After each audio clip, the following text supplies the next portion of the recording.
नमस्कार दोस्तों, एक बार फिर से स्वागत है आपका एक और नए लाइव सेशन में। कैसे हैं आप? आशा करता हूं कि आप सभी अच्छे हैं, स्वस्थ हैं और अपने लक्ष्य की ओर निरंतर बढ़ते जा रहे हैं और उसी क्रम में एक और कदम आप मेरे साथ बढ़ा रहे हैं। तो आइए अपने लक्ष्य की ओर, अपनी सफलता की ओर एक बेहतरीन प्यारा सा कदम बढ़ाते हैं। सबसे पहले आप सभी का हृदय की गहराइयों से बहुत बहुत स्वागत, अभिनंदन, जय श्री राम।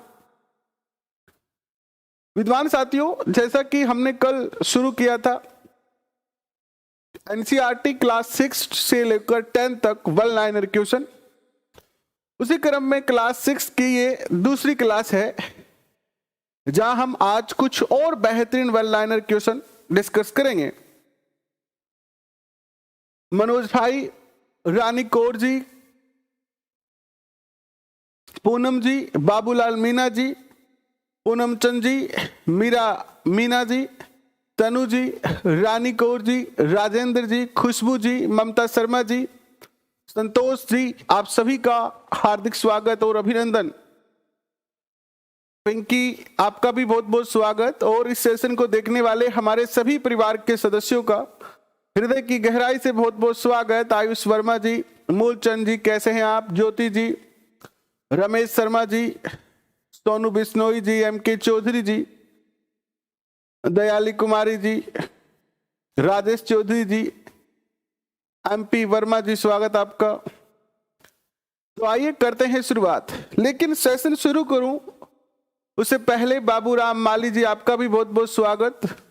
रवि जाट जी, एलपी के म्यूजिक, आपका भी बहुत बहुत स्वागत।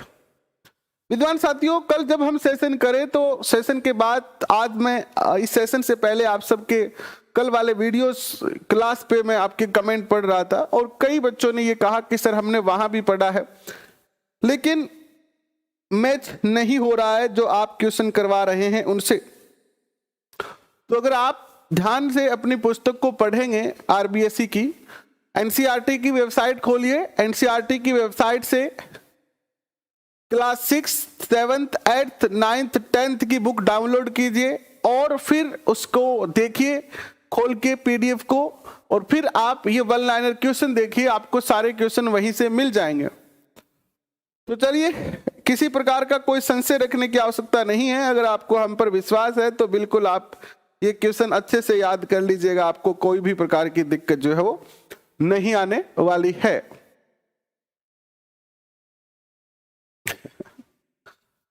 चलिए करते हैं शुरुआत। एक कमेंट आ रहा है संतोष जी का कि सर आरबीएससी कब करवाएंगे।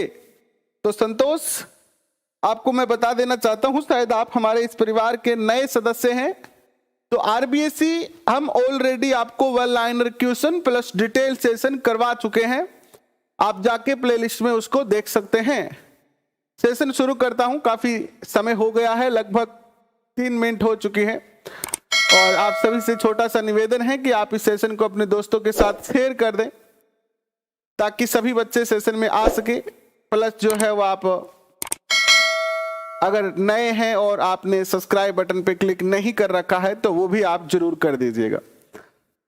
2 नंबर सेशन है आज हमारा, Rajasthan class 6 one liner question. कल हमने चैप्टर 1, 2 और 3 के कुछ क्वेश्चन किए थे। आज हम कुछ क्वेश्चन चैप्टर नंबर 3 के, फिर 4 के, फिर 5 के और फिर 6 के करने वाले हैं। तो इन 3 चैप्टरों पर मुख्य ध्यान रहेगा। 2-3 क्वेश्चन कल के 3 नंबर चैप्टर के बच गए थे, वो भी हम आज कवर कर लेंगे। तो चलिए करते हैं शुरुआत आज के सेशन की। अगर आप हमारे इस परिवार के सदस्य नहीं बने हैं तो परिवार के सदस्य भी बन जाइएगा।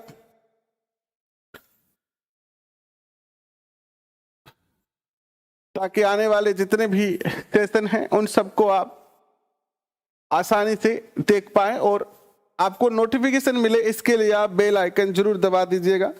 और प्रत्येक सेशन की आपको पीडीएफ सेशन एंड होने के तुरंत बाद मिल जाए, इसके लिए आप जो है वो इस टेलीग्राम चैनल में से किसी टेलीग्राम चैनल को ज्वाइन कर लीजिए। ये भी कर सकते हैं और वो भी कर सकते हैं। आप चाहें तो लिंक आपके नीचे दिया है, इसको सर्च कर सकते हैं। इसके अलावा नीचे डिस्क्रिप्शन में भी लिंक दिया है, प्लस ये बार कोड है, इसको भी आप स्कैन करके जो है क्लास को ज्वाइन कर सकते हैं।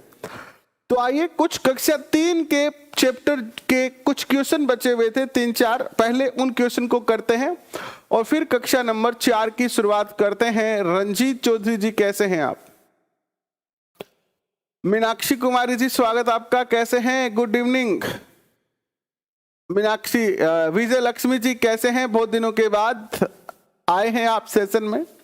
कैसे चल रहा है आपका अध्ययन? आशा करता हूं कि अच्छा चल रहा होगा। दयाराम जी भील, आपका भी बहुत बहुत स्वागत और अभिनंदन। तो चलिए करते हैं शुरुआत। कक्षा एनसीईआरटी 6 का 3 नंबर चैप्टर के कुछ क्वेश्चन बचे हुए थे, उनको देखते हैं कि गुजरात के हड़प्पा कालीन नगर की सबसे पहले बात करते हैं। जो चैप्टर नंबर 3 के कुछ क्वेश्चन बचे हुए हैं उनमें है ये। गुजरात के अंदर 2 जो हड़प्पा कालीन नगर है वो मोस्ट है। एक तो है आपका धोलावीरा और दूसरा है लोथल, जो कि हड़प्पा कालीन सभ्यता के प्रमुख स्थलों में से स्थल है। सबसे बात करते हैं धोलावीरा की, तो कच्छ के इलाके में खादिर बेत के किनारे बसा हुआ एक नगर है धोलावीरा, और यह नगर 3 भागों में विभक्त है। तो एक तो क्वेश्चन यही बन जाता है कि जनरली जो नगर है हड़प्पा कालीन सभ्यता के वो 2 पार्टों में बंटे हुए हैं, लेकिन ये जो नगर है धोलावीरा ये 3 भागों में बटा हुआ है। कितने भागों में बटा हुआ है? ये 3 भागों में बटा हुआ है। एक सेकंड रुकिएगा।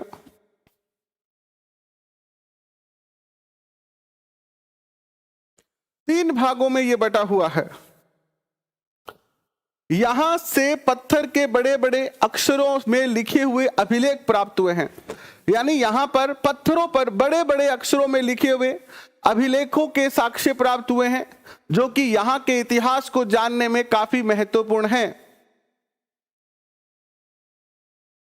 इसके बाद चर्चा करते हैं लोथल की। तो लोथल गुजरात की खंबात की खाड़ी में मिलने वाली साबरमती नदी के एक उप नदी के किनारे, यानी जो साबरमती नदी है उसकी एक सहायक नदी है, उसके किनारे पर बसा हुआ है लोथल। और यह स्थान पत्थरों, शंखों, धातु से बनी वस्तुओं का प्रमुख केंद्र रहा था। और इस नगर में एक भंडार गृह है जहां से कई मोहरे, मुद्रांकन मिले हैं। लोथल से एक इमारत मिली है जहां मनके बनाए जाते थे। तो क्वेश्चन पूछा जाता है कि मनके बनाने की जो फैक्ट्री है या मनके बनाने का कारखाना हड़प्पा सभ्यता से कहां से प्राप्त हुआ है? तो गुजरात के लोथल से जो है वो मनकों का निर्माण करने के कारखाने के अवशेष प्राप्त हुए हैं। इसके अलावा ये जो लोथल था वो शंख के लिए, पत्थर के लिए और धातु से बनी वस्तुओं का जो वो क्या रहा है, प्रमुख केंद्र रहा है। शायद यहां पर जो है वो मनके बनाने का कोई बड़ा कारखाना था जहां से मनके बनाकर क्या किए जाते थे, एक्सपोर्ट किए जाते थे विदेशों में। इसके बाद देखिए नेक्स्ट क्वेश्चन आता है आपके स्क्रीन पर कि मेहरगढ़ में कपास की खेती कब की गई थी? मेहरगढ़ वर्तमान में तो पाकिस्तान में चला गया है, बट यहां पर कपास की खेती के जो अवशेष प्राप्त हुए हैं वो 7000 साल पहले के प्राप्त हुए हैं। नगरों का आरंभ कब हुआ? आप अगर चैप्टर नंबर 3 निकालेंगे तो 3 चैप्टर एंड होने के बाद नीचे कुछ लाइनें दी गई है, एक साइड कोने में एक कॉलम बनाकर। साधना पटेल जी कैसे हैं आप? तो उस कॉलम में आप देखेंगे तो यहां पर 4 क्वेश्चन लिखे हुए हैं। एक तो ये लिखा हुआ है कि मेहरगढ़ में कपास की खेती कब की गई? तो 7000 साल पहले। नगरों का आरंभ कब हुआ? तो 4700 साल पहले। और हड़प्पा के नगरों के अंत की शुरुआत कब हुई, यानी हड़प्पा सभ्यता के नगरों का विध्वंस कब शुरू हुआ? तो 3900 साल पहले। ये तीनों की तीनों लाइन एक बॉक्स में हाईलाइट करके आपके यहां लिखी हुई है। इसके बाद अंतिम जो लाइन थी 3 नंबर चैप्टर की वो ये थी कि अन्य नगरों का विकास कब हुआ? तो 2500 साल पहले हुआ। यहां से आपका चैप्टर नंबर 4 जो है वो शुरू होता है। 3 चैप्टर अब आपके पूर्ण हो चुके हैं। कक्षा 6 एनसीईआरटी हमारा अतीत, चैप्टर नंबर 4 आपके सामने है। मन के क्या होते हैं? मन के मोती आपके घर पे या आपके पास एम के चौधरी जी मोतियों की माला होगी, तो उसी मोती को मनका भी कहा जाता है। ठीक है, मणका।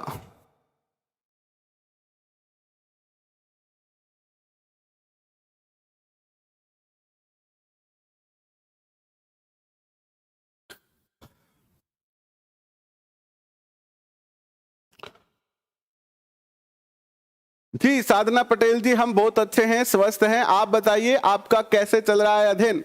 आशा करता हूं कि आपका अध्ययन बहुत अच्छा चल रहा होगा। नेक्स्ट क्वेश्चन देखिए आपके स्क्रीन पर, क्वेश्चन चैप्टर नंबर 4 का पहला क्वेश्चन देखिए क्या आता है। पहला क्वेश्चन आता है कि वेद कितने हैं? तो आप सब जानते हैं कि वेद जो है वो कितने हैं, वेदों की संख्या कितनी है। आप सब बच्चों को बहुत अच्छे से इस बात का जानकारी है कि वेदों की संख्या कितनी है। तो वेद 4 हैं, और ये 4 वेद कौन कौन से हैं? तो ये 4 वेद जो है वो ऋग्वेद, सामवेद, यजुर्वेद एंड अथर्ववेद, ये 4 वेद है। और ये जो चारों वेद हैं, इन चारों वेदों में हमें किस चीज की जानकारी मिलती है, किन तथ्यों की जानकारी मिलती है, इस बात से भी आप बहुत अच्छे तरीके से वाकिफ है। अगर मैं बात करता हूं आपके सामने अभी चैप्टर नंबर 4, अगर आपके पास बुक है, तो कल कुछ बच्चों की शिकायत थी कि सर आप जो पढ़ाते हैं वो हमें मिलता ही नहीं है। कुछ बच्चों की कल शिकायत थी कि आप जो पढ़ाते हैं वो हमें बुक में मिलता ही नहीं है। तो अगर आपके पास अभी बुक है तो बुक खोल लीजिए और आपको मैं बता देता हूं कि कहां कहां से हम कैसे पढ़ रहे हैं। अगर आपके पास बुक है तो आप बुक निकाल सकते हैं, अगर नहीं है तो फिर आप डाउनलोड कर सकते हैं। देखिए विद्वान साथियों, आप सब बहुत अच्छे से जानते हैं कि वेद जो है वो 4 वेद होते हैं। ऋग्वेद होता है, सामवेद होता है, यजुर्वेद होता है और अथर्ववेद होता है। दूसरा क्वेश्चन बनता है कि सबसे पुराना वेद कौन सा है, या सबसे पुराना वेद कौन सा, सबसे प्राचीनतम वेद कौन सा है? तो आप सब जानते हैं कि सबसे प्राचीन जो वेद है वो है ऋग्वेद, और इसका जो निर्माण हुआ था वो लगभग 3500 वर्ष पहले जो है वो इसका निर्माण हुआ था। ऋग्वेद में कितनी प्रार्थनाएं लिखी गई है? बहुत ही प्यारा क्वेश्चन है। तो इसमें 1000 से ज्यादा प्रार्थनाएं ऋग्वेद के अंदर जो है वो लिखी गई है। और ये जो प्रार्थनाएं हैं ऋग्वेद के अंदर, इन प्रार्थनाओं को क्या कहा जाता है? ऋग्वेद में लिखित प्रार्थनाएं क्या कहलाती है? तो इसे सूक्त कहते हैं, अर्थात भगवान की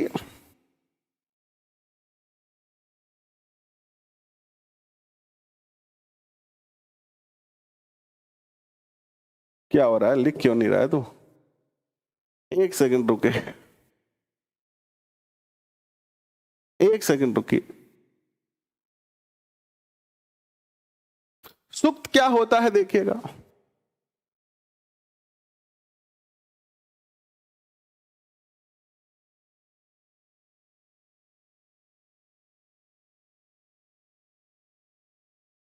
भगवान की आराधना में जो मंत्रों का यूज किया जाता है वो क्या कहलाते हैं? सूक्त कहलाते हैं।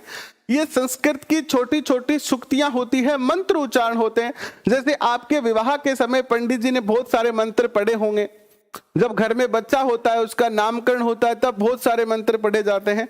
तो इसी प्रकार ऋग्वेद में ईश्वर को खुश करने के लिए, ईश्वर की प्रार्थना करने के लिए कुछ मंत्रों का उच्चारण जो है वो किया जाता था।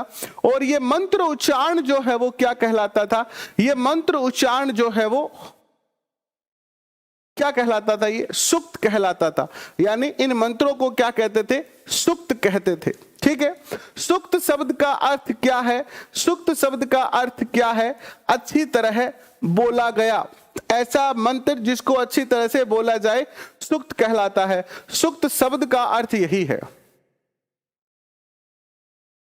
इसके बाद देखिएगा वैदिक काल के प्रमुख देवता कौन से थे? तो वैदिक काल में 4 देवताओं का मुख्य रूप से जो है वो बोलबाला रहा है। ठीक है, कितने वेदों का मुख्य रूप से बोलबाला रहा है? 3 देवताओं का रहा है मुख्य रूप से। इंद्र देवता, इंद्र जो थे आपको पता है कि ये किसके देवता थे? इंद्र देवता ये युद्ध के देवता और बारिश के देवता थे। अग्नि देवता जो थे वो आग के देवता थे। और सोम जो थे ये एक जो है अलग प्रकार के देवता थे। सोम, सोम एक प्रकार का पौधा भी है जिससे एक पेय पदार्थ बनाया जाता है।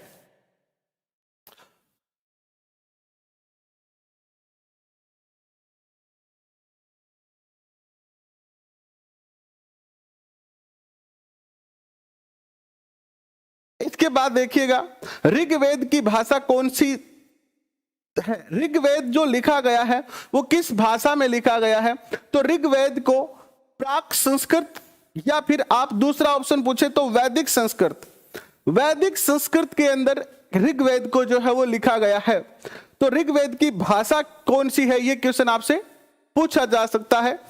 इसके बाद अगर हम चर्चा करते हैं तो नेक्स्ट क्वेश्चन आपके स्क्रीन पर आता है कि जगत या पूरे समुदाय के लिए कौन से शब्द प्रयुक्त किए जाते थे? सॉरी, जनता, जनता या जो जनता का एक समुदाय होता था, यानी जनता यानी आम लोगों के लिए, आम लोगों के समूह के लिए किस शब्द का प्रयोग किया जाता था? तो इनके लिए जो शब्द का प्रयोग किया जाता था वो जन और विश्व शब्द का प्रयोग किया जाता था। जन और विश्व शब्द का प्रयोग किया जाता था। ठीक है, जो भाई बार बार कमेंट कर रहे हैं sir NCERT geography one liner भी करवाओगे क्या?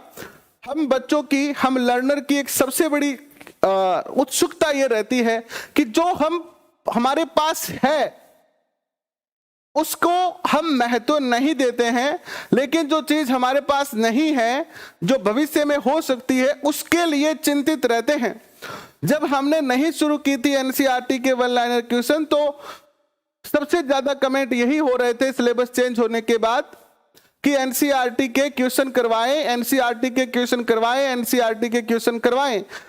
अब जब 2 दिनों से हमने एनसीईआरटी आपको करवाना शुरू कर दिया है तो आपके कमेंट आ रहे हैं कि एनसीईआरटी के आरबीएसई के क्वेश्चन करवाएं, आरबीएसई के क्वेश्चन करवाएं, एनसीईआरटी ज्योग्राफी के क्वेश्चन करवाएं। तो मेरे भाई धैर्य से आप क्लास में निरंतर आइए।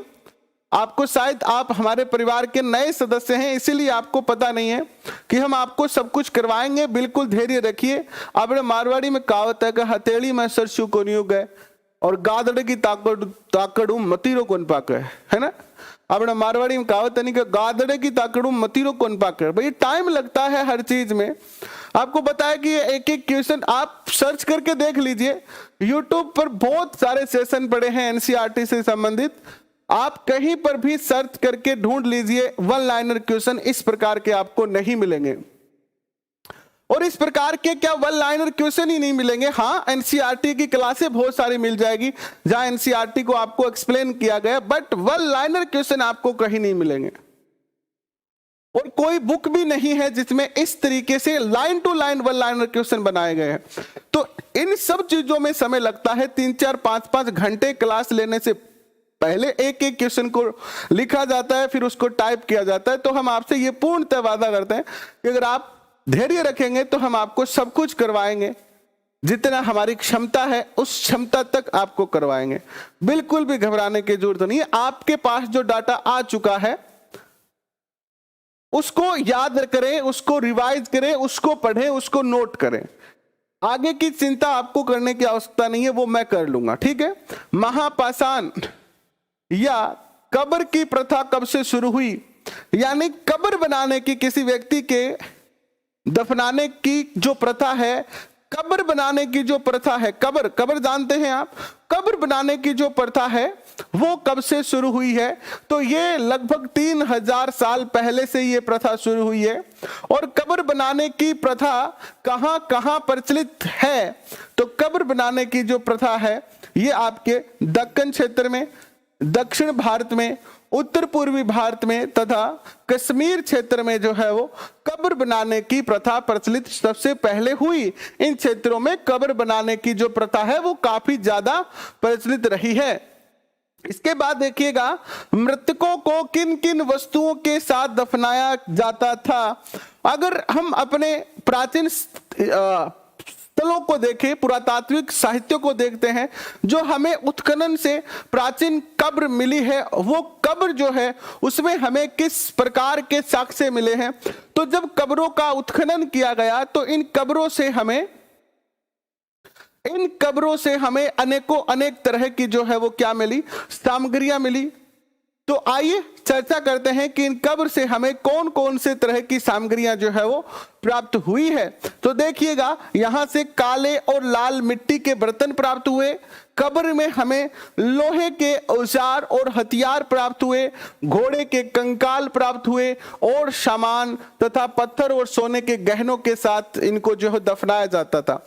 हमारे धर्म में, चाहे वो हिंदू धर्म हो या मुस्लिम धर्म हो, हमारे धर्म में एक मृत्यु के बाद के जीवन के बारे में भी जो है वो कल्पना की जाती है कि शायद इस सृष्टि से जब किसी व्यक्ति को विदा दिया जाता है, अर्थात जब किसी व्यक्ति की मृत्यु हो जाती है, तो उस मृत्यु के बाद उसे एक लंबा रास्ता तय करना पड़ता है ईश्वर तक पहुंचने के लिए। यानी मृत्यु के बाद भी एक दुनिया है और उस दुनिया में मृतक को किसी प्रकार की कमी ना आए, इसीलिए अक्सर क्या होता है कि अलग अलग धर्मों में जब व्यक्ति की मृत्यु हो जाती है तो मृतक के साथ अनेकों अनेक, जैसे कब्र की मैं बात करूं तो कब्र के अंदर जो है वो घड़ा, बाटकी, टोपिया, स्टोव, है ना, गहने, बर्तन, चारपाई और बहुत सारी चीजें जो है दफनाई जाती है। यानी एक व्यक्ति जितनी चीजों का उपयोग अपने जीवन काल में करता है, सामान्य जीवन काल में, वो सभी चीज एक एक करके कब्र में रखी जाती है ताकि उस व्यक्ति को मृत्यु के बाद उन चीजों से जो है वो उपयोग हो सके और उसे दुखी ना रहना पड़े। ये तो मैं कब्र की बात कर रहा हूं। अगर आप हिंदू धर्म में, चूंकि हिंदू धर्म में व्यक्ति को दफनाया नहीं जाता है, कब्र नहीं बनाई जाती है, उसको जलाया जाता है, तो हिंदू धर्म में भी व्यक्ति को जब जलाया जाता है तो उसके साथ बहुत सारी चीजों को जो है वो दान दिया जाता है। ब्राह्मण और अन्य जो दान लेने वाले हैं उनको दान दिया जाता है। जैसे एक चारपाई दान दी जाती है, एक जो है वो कपड़ा जो पांचों वस्त्र होते हैं हमारे, वो दान में दिए जाते हैं।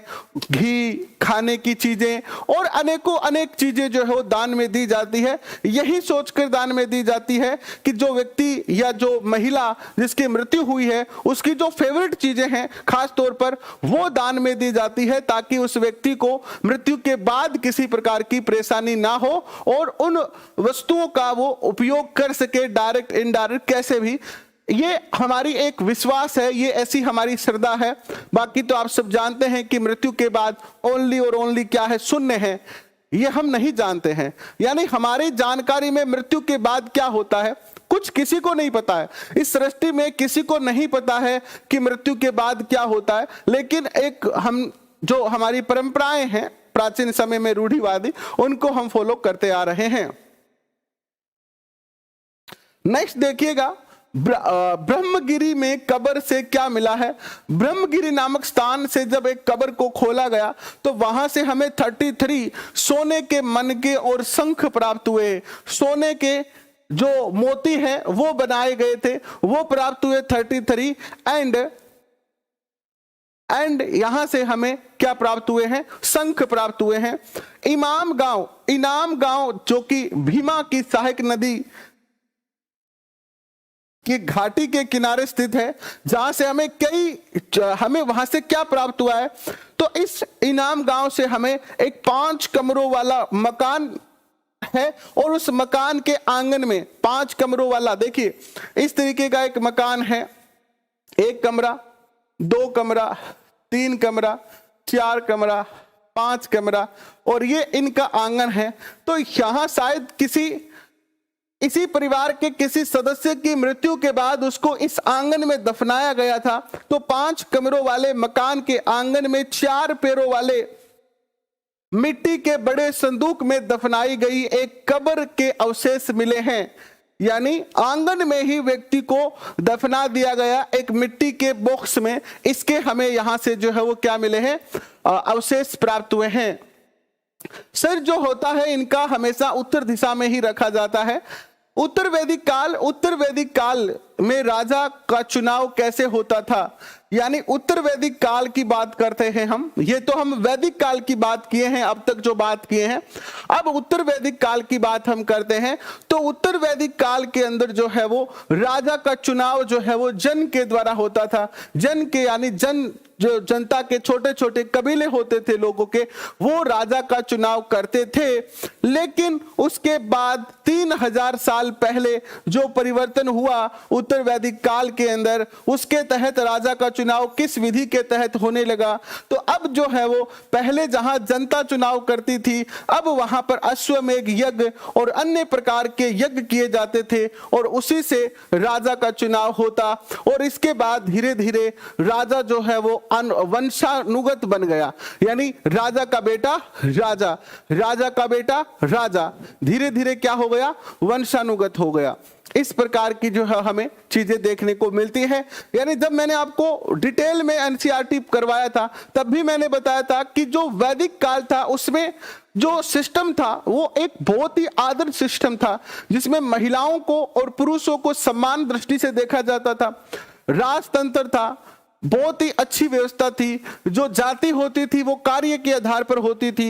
लेकिन ऋग वैदिक काल से जब उत्तर वैदिक काल की तरफ समाज गया तो उत्तर वैदिक काल के अंदर जो है वो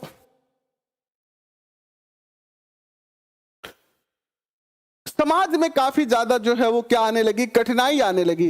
यानी वैदिक काल से उत्तर वैदिक काल के अंदर बहुत सारे परिवर्तन हुए, जिसमें मुख्य परिवर्तन तो क्या था कि महिलाओं की स्थिति जो है वो खराब होती गई। सिस्टम जो है वो अब जो है वो कहीं ना कहीं आनुवंशिक हो गया, चाहे वो जाति हो चाहे वो राजा हो। पहले राजा जनता के द्वारा चुना जाता था, उत्तर वैदिक काल में आनुवंशिक हो गया। वैदिक काल के अंदर जो जाति होती थी, जो वर्ण व्यवस्था होती थी, वो कैसी होती थी, कार्य के आधार पर होती थी। चाहे कोई व्यक्ति किसी भी परिवार में जन्म ले ले, वो कैसे कार्य करता है इसके आधार पर उसकी जाति तय होती थी। लेकिन उत्तर वैदिक काल के अंदर अब जो जाति है वो जन्म के आधार पर होने लगी। ब्राह्मण के घर में जन्म लेने वाला ब्राह्मण, और क्षत्रिय के घर में जन्म लेने वाला क्षत्रिय, और शूद्र के घर जन्म लेने वाला शूद्र, और वैश्य के घर में जन्म लेने वाला वैश्य कहा जाने लगा। ये बहुत सारे परिवर्तन जो है वो देखने को यहां पर मिले हैं। आगे बढ़ते हैं, देखिएगा, थोड़ा सा पानी पीते हैं पहले।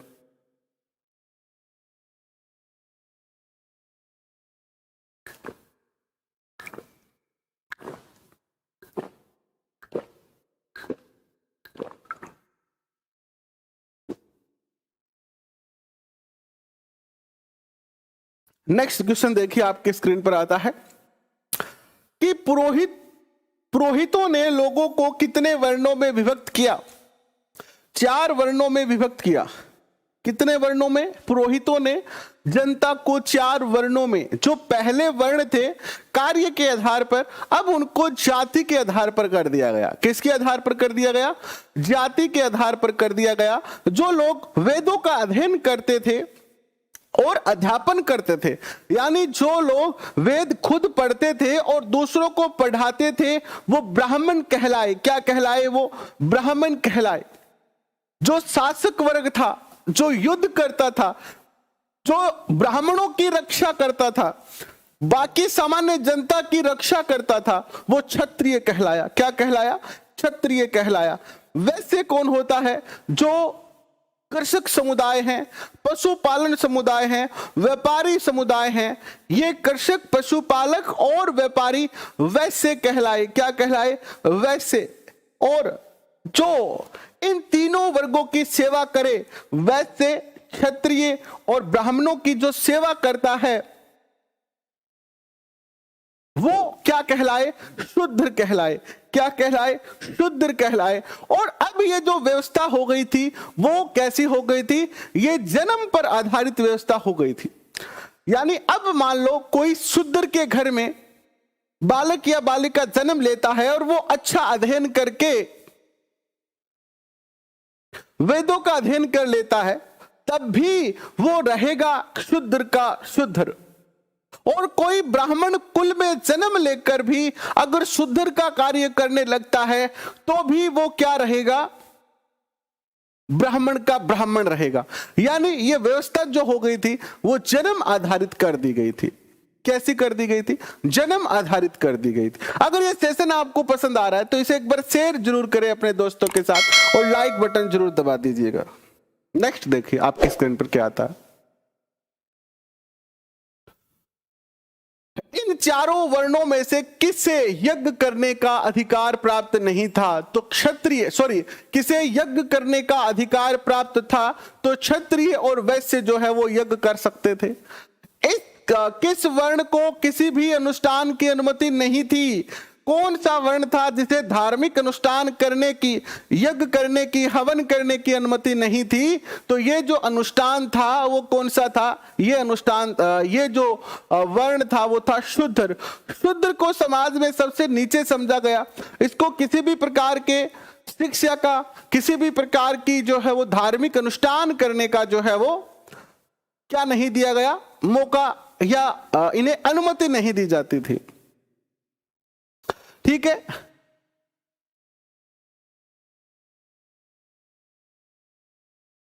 नेक्स्ट देखिए, उत्तर वैदिक काल में महिलाओं को किसके समान समझा जाता था? शुद्धर के समान समझा जाता था। शुद्धर, शुद्धर शब्द है यहां पर, टाइपिंग मिस्टेक है ये। अब देखिए उत्तर वैदिक काल के अंदर चाहे महिला किसी भी, यहां पर एक सीधी सीधी बात कहता है एनसीईआरटी क्लास 6 चैप्टर नंबर 4 कि महिलाओं की जो स्थिति थी, चाहे वो महिला ब्राह्मण से हो, चाहे वो महिला क्षत्रियों से हो, चाहे वो महिला वैश्य से हो और चाहे वो महिला शूद्र वर्ण से हो, इन चारों ही वर्णों की जो महिलाओं की स्थिति थी वो कहीं ना कहीं शूद्रों के समान थी।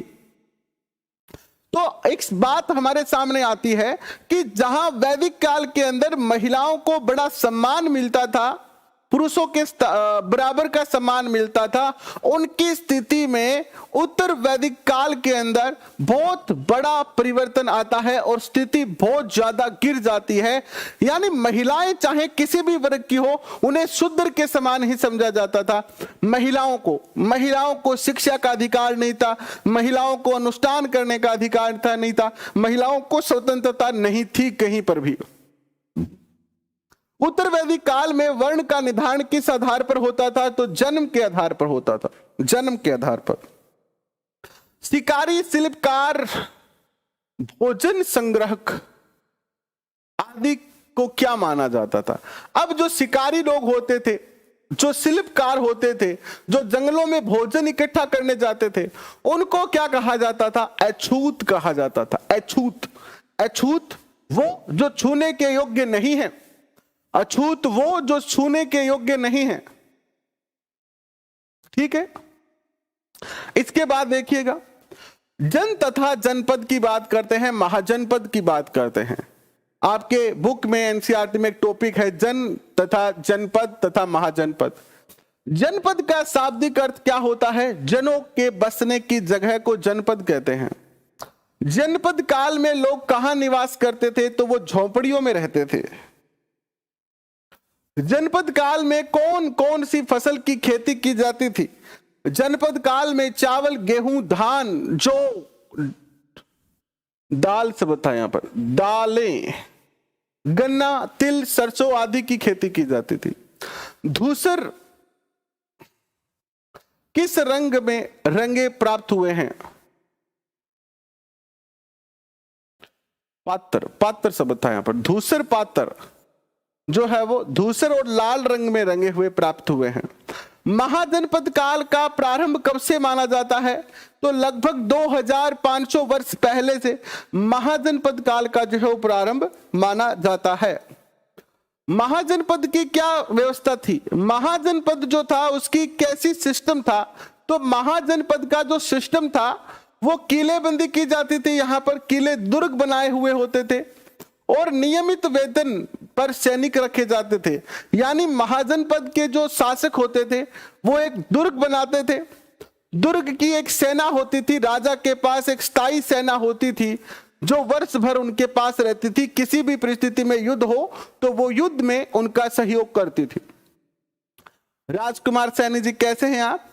महाजनपद काल में फसलों पर कर क्या था? तो महाजनपद काल के अंदर कृषि पर जो टैक्स था वो क्या था? तो जितनी भी उपज होती उसका 1/6 भाग जो है वो टैक्स के रूप में देना पड़ता था।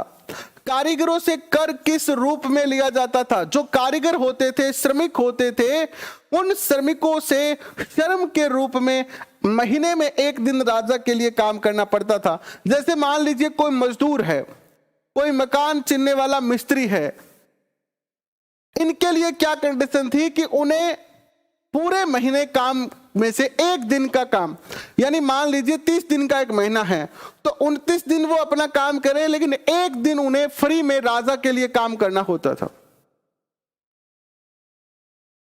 क्या करना होता था? 1 दिन उन्हें राजा के लिए फ्री में काम जो है वो करना पड़ता था। ये उनके लिए क्या था? टैक्स था। क्या था? उनके लिए टैक्स था ये। नेक्स्ट देखिए, पशुपालकों और जानवरों के व्यापारियों से किस प्रकार टैक्स लिया जाता था? जो पशुपालक थे, जो जानवरों को बेचते थे, ऐसे व्यापारियों से क्रय मूल्य, विक्रय मूल्य पर जो है वो कर लिया जाता था। खाद्य संग्रहकों से जंगल में प्राप्त वस्तुओं का कुछ भाग लिया जाता था।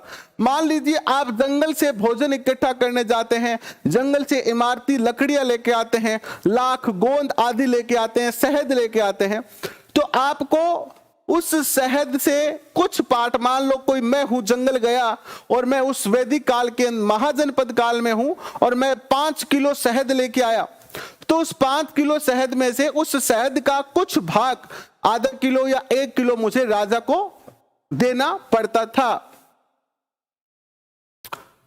महाजनपद काल में कृषि में क्या परिवर्तन आए? तो महाजनपद काल में कृषि में 2 मुख्य परिवर्तन आए। पहला परिवर्तन था कि हल लोहे के बनने लगे।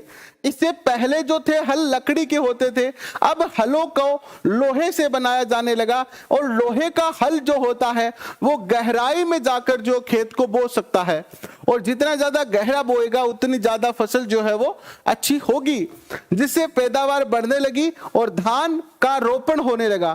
पहले जो चावल की खेती की जाती थी उसको क्या किया जाता था कि चावल लिए, जैसे हम अपने खेत में बाजरा बोते हैं ना, छिड़क छिड़क कर, वैसे छिड़क कर जो है वो चावल की खेती की जाती थी।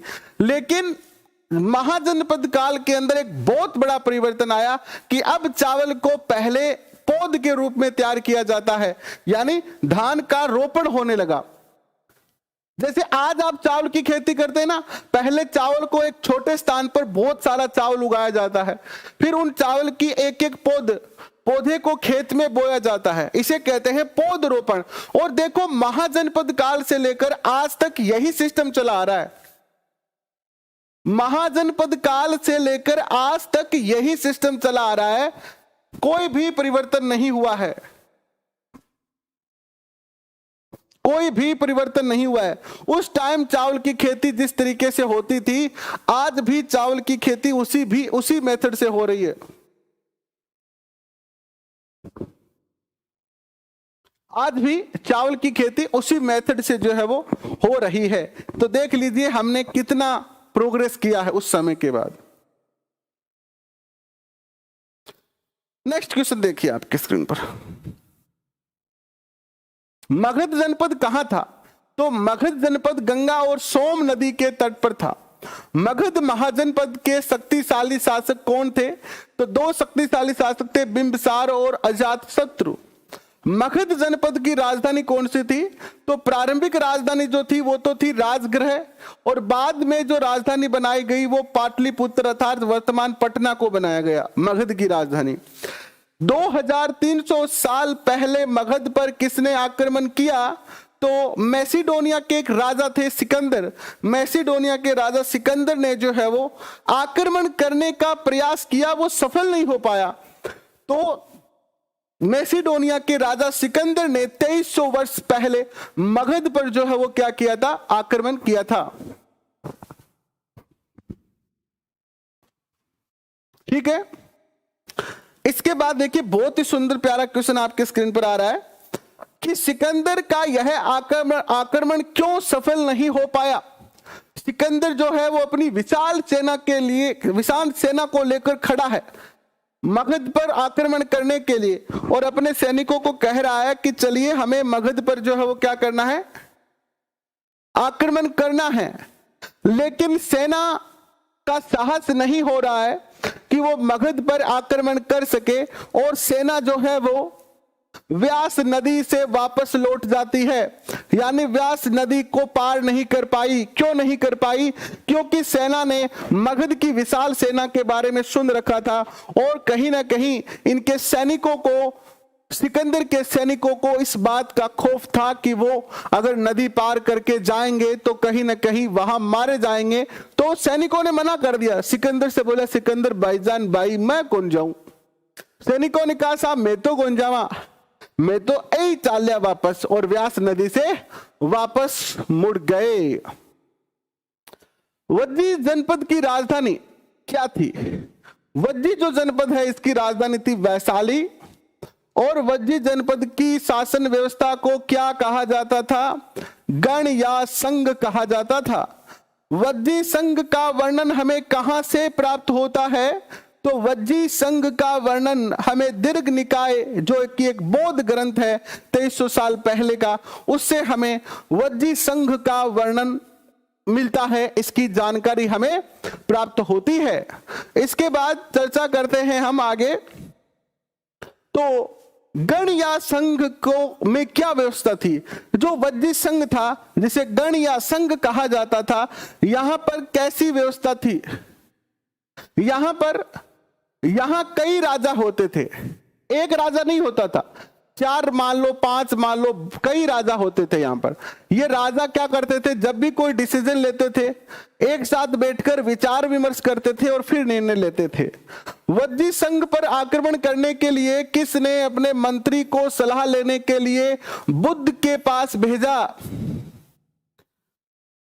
एक शासक हुआ जो वज्जी पर आक्रमण करना चाहता था, तो उसने अपने सैनिकों को भेजा कि तुम जाओ और पहले भगवान बुद्ध से इस पर चर्चा करो, उससे सलाह मांगो कि क्या हमें वज्जी संघ पर आक्रमण करना चाहिए कि नहीं करना चाहिए। तो ये थे अजात शत्रु। और वज्जी संघ को किसने जीत कर अपने राज्य में मिलाया? तो गुप्त शासक जो थे उन्होंने वज्जी संघ को जीता था।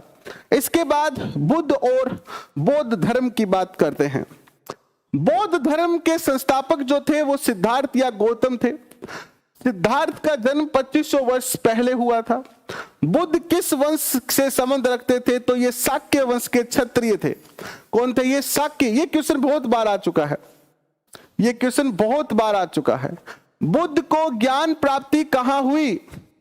बुद्ध को ज्ञान प्राप्ति बोध गया में पीपल के वृक्ष के नीचे हुई। बोध गया में पीपल के वृक्ष के नीचे। और बुद्ध की मृत्यु कहां हुई थी? तो कुशीनारा नामक स्थान पर बुद्ध ने अपने प्राणों का त्याग किया, देह का त्याग किया। इसके बाद चर्चा करते हैं विद्वान साथियों नेक्स्ट क्वेश्चन पर। अभी ये शायद लगभग मेरे हिसाब से 5वां चैप्टर के करीब करीब चल रहा है, 5वां या 6ठा चैप्टर। बुद्ध ने प्रथम उपदेश कहां दिए थे? तो सारनाथ, वाराणसी के निकट एक स्थान है, वहां पर। बुद्ध से हमें क्या शिक्षा मिलती है? बुद्ध कहते हैं कि जीवन दुख और कष्टों से भरा हुआ है। ये जो संसार है, ये जो जीवन है, इसमें दुख और कष्ट ही कष्ट है। और इन कष्टों का जो कारण है वो है लालसा, तृष्णा से मुक्ति का माध्यम आत्म संयम है। ये जीवन दुखों और कष्टों से भरा हुआ है और इन कष्टों का इन दुखों का जो कारण है वो है लालसा, लिप्सा। और ये लालसा और लिप्सा का त्याग करके ही हम क्या कर सकते हैं? आत्म संयम स्थापित करके ही हम क्या कर सकते हैं? अपने जीवन को सुखी बना सकते हैं। एक समय था जब मेरे पास साइकिल भी नहीं थी। तो मैं बड़ा दुखी रहता था कि हे भगवान, अगर एक एटलस वाली साइकिल हो तो बस मजा आ जाए जिंदगी का। कुछ समय के बाद एक एटलस की साइकिल हमें मिली और उस साइकिल को महीने 2 महीने चलाने के बाद एक नई लालसा मन में उत्पन्न हुई कि हे भगवान, एक अगर चाहे पुरानी हो चाहे खराब ही हो, एक मोटरसाइकिल अगर हो तो यह मार के किकर भू भू ये लो, मजा आ जाए, बस मोटरसाइकिल आ जाए तो जीवन सफल हो जाए। और हमने मोटरसाइकिल भी समय के अकॉर्डिंग प्रयत्न किए तो हमें मिली। मोटरसाइकिल को लंबे समय तक चलाया तो कहा यार मोटरसाइकिल पे तो लू लागे गए, तावड़म जावा से बारे कोई फायदा ही कोई नहीं, मैं थोड़ी सी तेज चलाओ तो लू लागे, कान बढ़ जाएगा, सर्दी के मायने शीत लड़ लगे। अब तो एक गाड़ी हो तो बस मजा आ जाए। लालसा, ये तृष्णा और लालसा है जो इस संसार में हमें सुखी नहीं रहने देता है। फिर हमने एक एल्टो गाड़ी खरीदी पुरानी, फिर एल्टो गाड़ी खरीद कर हमें ऐसा लगने लगा कि क्या नहीं, पता नहीं हमने क्या खरीद लिया, हमारे जीवन के सारे सपने पूरे हो गए। हम बड़े खुश थे, गाड़ी में लगे रहते थे सारे दिन, साफ सफाई ये वो क्या क्या नहीं पता। फिर कुछ समय चलाने के बाद ऐसे लगा कि यार एल्टो गाड़ी तो ये छोटी गाड़ी है यार, मजा नहीं आता इसको चलाने में, इस गाड़ी को चलाने में तो मजा ही नहीं आता यार, क्या गाड़ी, एल्टो कोई गाड़ी होती। तो हमने गाड़ी को बेचा और हमने वेगनार गाड़ी लिया, ऊंची गाड़ी, थोड़ी सी बड़ी और ऊंची। वेगनार को हमने 1 साल 2 साल चलाया। फिर हमें लगने लगा कि यार वेगनार तो बहुत ही पीपे जैसी है, इसकी कोई सेफ्टी नहीं है, इसमें तो एयरबैग नहीं है, इसमें तो ये नहीं है, इसमें तो ये नहीं है। और फाइनली हमने जो है वो उसको बेचा। और फिर इस दीपावली पिछले रीट के अंदर हम बड़ा सोच रहे थे कि हमें गाड़ी लें, और फिर हमने दीपावली पे गाड़ी ली फोर्ड की, फोर्ड इको स्पोर्ट। और ऐसा लग रहा है कि अब हमारे पास बहुत अच्छी, लेकिन ये जो आशाएं हैं, ये जो लालसाएं हैं, ये जो तृष्णाएं हैं, ये रुकती नहीं है। आज आपकी चाहत है कि आप नौकरी लग जाएं, फिर आपकी चाहत होगी कि आप घर आ जाएं, फिर आपकी चाहत होगी कि आप ये करें वो करें, कभी खत्म नहीं होगी। आपने मारवाड़ी में कहावत है कि जब तक जीवगा आदमी को नहीं जीते जी वो कभी खुश कौन रह सके, चाहे मैंने कितो भी की भी क्यों ना मिल जाओ। तो ये तो बस इसीलिए भगवान बुद्ध ने शिक्षा दी, और ये शिक्षा इन्होंने किस भाषा में दी थी? इन्होंने ये शिक्षा दी थी प्राकृत भाषा में। और इन्होंने ये भी बताया कि आप सुखी कैसे रह सकते हो, आप आत्म संयम करो। आत्म संयम क्या होता है कि मेरे पास एक 3rd ग्रेड की नौकरी है, बस। हमारा एक मित्र है, काफी लंबा समय हो चुका है नौकरी लगे हुए, हमसे थोड़ा बड़ा है वो एज में, हल लेकिन मित्र जैसा ही व्यवहार है हमारा, वैसे हमसे बहुत बड़ा है वो। और वो आज 3rd ग्रेड में ज्वाइनिंग ली थी उसने, BSTC करके 3rd ग्रेड में ज्वाइनिंग ली थी, और आज भी 3rd ग्रेड में ही है, उसने प्रमोशन ही नहीं लिया। यानी सैलरी बढ़ती गई लेकिन वो प्रमोशन लेके 2nd ग्रेड में नहीं आया, वो रहा 3rd ग्रेड में। वो कहता है यार क्यों जाए 2nd ग्रेड में, 3rd ग्रेड में पैसे उतने ही मिल रहे हैं जितने 2nd ग्रेड में मिलेंगे, और 2nd ग्रेड में ज्यादा बर्डन बढ़ेगी, ज्यादा टेंशन बढ़ेगी, इसलिए अपन तो आराम से बैठे हैं, सैलरी उतनी ही मिलनी है जितनी 2nd ग्रेड में मिलनी है, नो टेंशन। ये होता है आत्म संयम, है ना। उपनिषद का अर्थ क्या है? उपनिषद का क्या अर्थ है? उपनिषद का अर्थ है गुरु के समीप बैठना, गुरु के समीप बैठना। इसके बाद उपनिषदों में किस विषय पर चर्चा की गई है? तो मृत्यु के बाद के जीवन पर तथा आत्मा के अस्तित्व के विषय में चर्चा की गई है। उपनिषद काल की महान विदुषी महिला कौन थी? गार्गी, जो चर्चाएं करती थी, याद रखना। सत्यकाम जाबाल किसका शिष्य था? ये सत्यकाम जाबाल नामक एक शुद्ध व्यक्ति था, और ये शिष्य बनता है गौतम नामक एक ब्राह्मण का। सत्यकाम जाबाल का नाम किस पर पड़ा था? अपनी माँ, इनकी माँ एक दासी थी। संस्कृत व्याकरण की रचना किसने की थी? तो संस्कृत व्याकरण की रचना पाणिनि ने की थी। और संस्कृत व्याकरण में लघु सूत्रों की संख्या कितनी बताई गई है? 3000 लघु सूत्रों की संख्या बताई गई है। जैन धर्म के प्रवर्तक कौन थे? महावीर स्वामी थे, और जैन धर्म की स्थापना भी 2500 वर्ष पहले ही हुई है, according to NCERT। Mahavir Swami का जन्म जो हुआ था वो वज्जी संघ के लिच्छवी क्षत्रिय कुल में हुआ था। किस में हुआ था? लिच्छवी क्षत्रिय कुल में हुआ था। और महावीर स्वामी घर छोड़कर कब चले गए? 30 वर्ष की आयु में। अभी मैं 32 साल का हूं, तो 2 साल पहले महावीर स्वामी घर छोड़ के चले गए थे। तो क्या हमें भी चला जाना चाहिए? नहीं।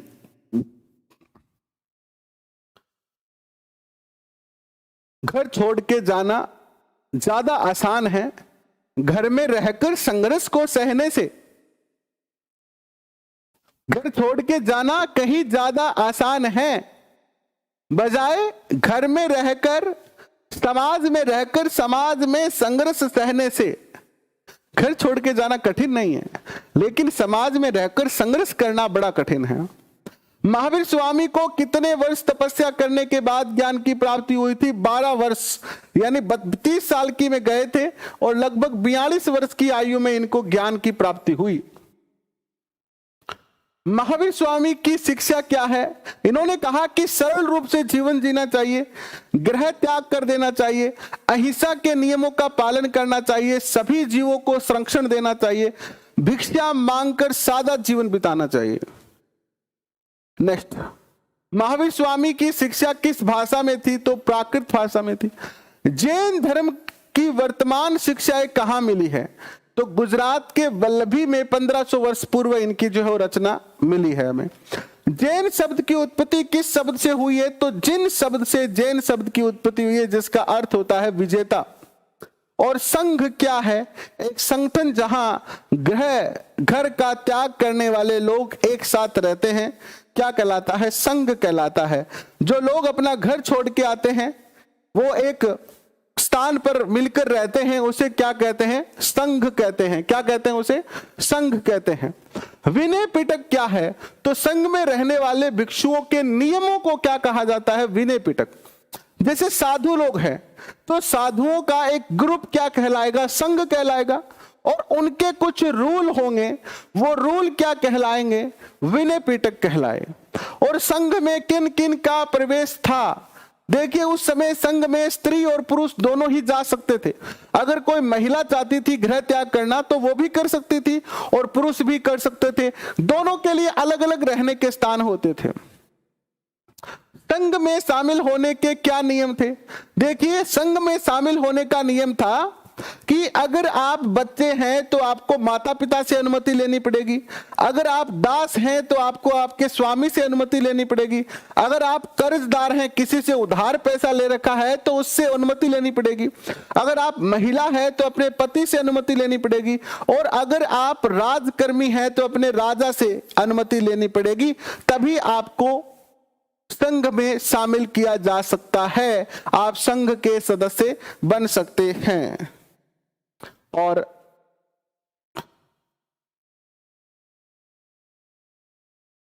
बौद्ध विहार क्या है? ये जो गृह त्याग करने वाले जो साधु थे, ये वर्षा ऋतु में एक निश्चित स्थान पे रहते थे। बाकी समय तो ये क्या करते थे? घूमते फिरते रहते थे। और वर्षा ऋतु के अंदर क्योंकि थोड़ा कठिन होता था घूमना वर्षा ऋतु में, इसीलिए वो एक स्थान पे रहते थे। उस स्थान को वर्षा ऋतु में ये प्राय लकड़ी और ईंटों से बनाते थे या फिर गुफा में रहते थे। ये क्या कहलाते थे? बौद्ध विहार कहलाते थे। आश्रम व्यवस्था किसने विकसित की थी? ब्राह्मणों के द्वारा आश्रम व्यवस्था का विकास किया गया। थोड़ा पानी पीना पड़ेगा भैया।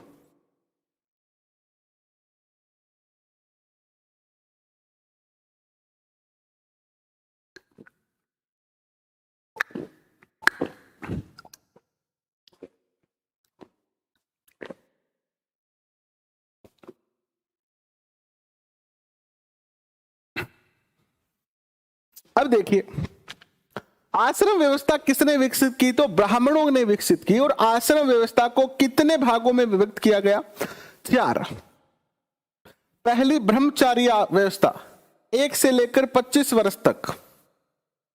दूसरी गृहस्थ आश्रम होता है 25 वर्ष से लेकर और 50 वर्ष तक, जिसमें आप विवाह करें, सामाजिक जिम्मेदारियां पूर्ण करें, बच्चों को जन्म दें और बाकी काम करें। इसके बाद जब आप 50 वर्ष पूर्ण कर ले तो आप 75 वर्ष तक वानप्रस्थ आश्रम यानी वन में चले जाए और वहां ज्ञान की प्राप्ति करें।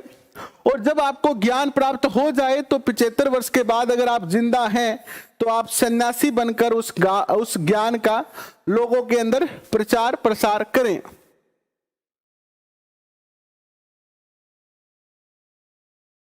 लास्ट क्वेश्चन देखिए आपकी स्क्रीन पर। किन्हें वेद पढ़ने की अनुमति नहीं थी? तो स्त्रियों को वेद पढ़ने की अनुमति नहीं थी। ये आपके चैप्टर 6 तक पूरे हो चुके हैं। 1 से लेकर 6 चैप्टर हमने 2 दिन में पूरे कर दिए हैं। आज बताइए, कल कुछ बच्चे कह रहे थे आज तो नरेंद्र सिंह जी आए नहीं हैं। नरेंद्र जी कह रहे थे कि कल हमें क्वेश्चन मिल ही नहीं रहे हैं। और किसी बच्चे ने ढूंढे क्या क्वेश्चन? मिले आपको? मिलेंगे, क्यों नहीं मिलेंगे। अगर आप हमारे परिवार के सदस्य नहीं बने हैं विद्वान साथियों, तो परिवार के सदस्य बन जाएं। देखिए प्रदीप सारण जी, आपने कम से कम 100 बार कमेंट कर दिया है इस बात के लिए कि आपकी बाल विकास की पीडीएफ नहीं मिली है। और मैं आपको यह कहता हूं कि जिस दिन यूनिट पूरी हो जाती है बाल विकास की, उस दिन आपको पीडीएफ मिल जाएगी। जिस दिन बाल विकास की यूनिट पूरी होगी पीडीएफ भी मिलेगी। ठीक है, अभी के लिए बस इतना ही। आप सब लोग आए इसके लिए बहुत बहुत धन्यवाद। अगर आप इस परिवार में नए हैं तो आप भी जो है वो इस परिवार के सदस्य बने और अपने दोस्तों के साथ शेयर जरूर करें। अभी के लिए इतना ही। शुभ रात्रि।